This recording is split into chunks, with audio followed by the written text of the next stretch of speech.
हाय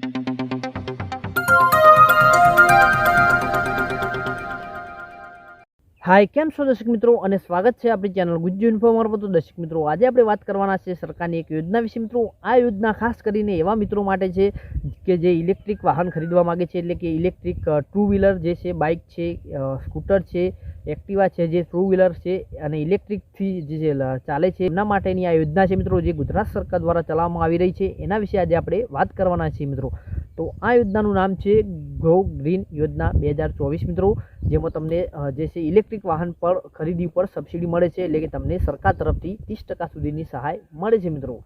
તો શું છે આ ગો ગ્રીન યોજના અને શું છે એની માહિતી, એના વિશે સંપૂર્ણ માહિતી આજે આપણે વિડીયોમાં આપવાના છીએ। તો ચાલો જાણીએ કે શું છે આ ગો ગ્રીન યોજના મિત્રો।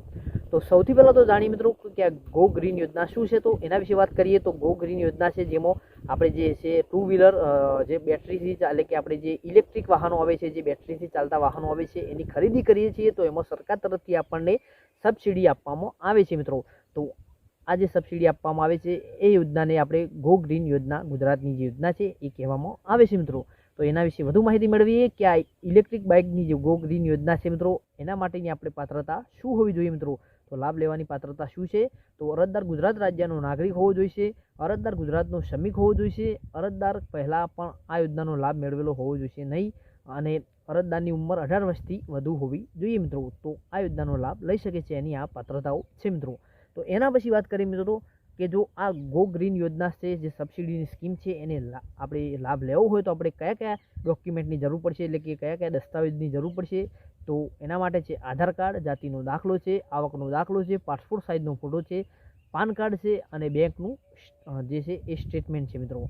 તો આ જે આટલા જે ડોક્યુમેન્ટ છે એ આપણે જમા કરાવવાના રહેશે જો આપણે આ ગો ગ્રીન યોજનાનો જે સબસિડી છે એ મેળવવા માગીએ છીએ અને આપણે જે છે આ સહાય લઈ શકીએ છીએ મિત્રો, આ ડોક્યુમેન્ટની મદદથી મિત્રો। એના પછી વાત કરીએ મિત્રો તો વ્યાજદર અને લોનની કેવી રીતે ચૂકવણી કરવાની છે મિત્રો। તો આ ઇલેક્ટ્રિક બાઇક જે ખરીદવા માટે ગુજરાત સરકાર તરફથી તમને 30,000 રૂપિયા અથવા તો 30% બેમાંથી જે ઓછું હશે એ સહાયતા લાભાર્થીને મળશે, અને આ બાઇકની રકમ લોન દ્વારા ચૂકવવામાં આવશે, જેની ચૂકવણી લાભાર્થી કરવાની રહેશે મિત્રો। અને લોનની ચૂકવણી કરવા માટે 2%નો વ્યાજ લાગશે મિત્રો।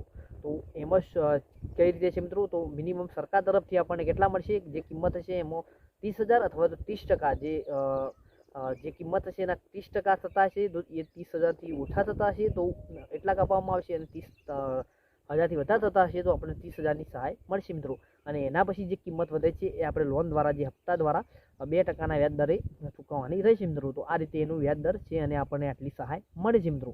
તો આગળ વાત કરીએ દર્શક મિત્રો કે આ ગો ગ્રીન યોજનાની અરજી આપણે કેવી રીતે અને કયો જઈને કરવાની છે મિત્રો। તો આ યોજનાની અરજી છે આપણે ઓનલાઈન કરવાની છે મિત્રો। તો એની ઓફિશિયલ ગો ગ્રીન જે સબસિડી સ્કીમ છે મિત્રો, એની ઓફિશિયલ વેબસાઇટ છે, એના પર જઈને આપણે લોગિન કરી અને એમાં અરજી કરવાની છે। જો તમને ઓનલાઈન ફાવતું હોય તો તમે જાતે કરી શકો છો, અથવા તો તમે કોઈ બીજા પાસે પણ કરાવી શકો છો, અથવા તો તમારે જે પણ જગ્યાથી તમે જે આ ઇલેક્ટ્રિક બાઇક કે જે વાહન ખરીદો છો ત્યાં જઈને તમે આ યોજના વિશે જણાવી શકો છો, અને ત્યાં જઈને પણ તમે આ છે અરજી કરાવી શકો છો મિત્રો।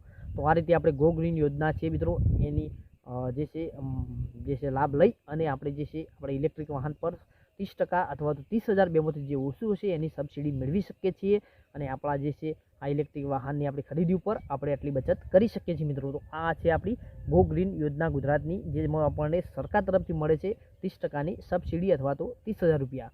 તો આ હતી મિત્રો આપણી ગો ગ્રીન ઇલેક્ટ્રિક બાઇક વાહનની ખરીદી પર સબસિડીની યોજના મિત્રો। જો તમને આ માહિતી પસંદ આવી હોય તો વિડીયોને લાઇક કરો, શેર કરો અને આપણી ચેનલ ગુજ્જુ ઇન્ફોર્મને સબસ્ક્રાઇબ કરો, જેથી આવી અવનવી માહિતી તમને આપતા રહીએ અને તમે યોજનાઓનો લાભ લેતા રહો મિત્રો। વિડીયો જોવા માટે તમારો ખૂબ ખૂબ આભાર, અને જો તમને વિડીયો પસંદ આવતા હોય તો લાઇક, શેર અને સબસ્ક્રાઇબ કરવાનું ભૂલતા ના।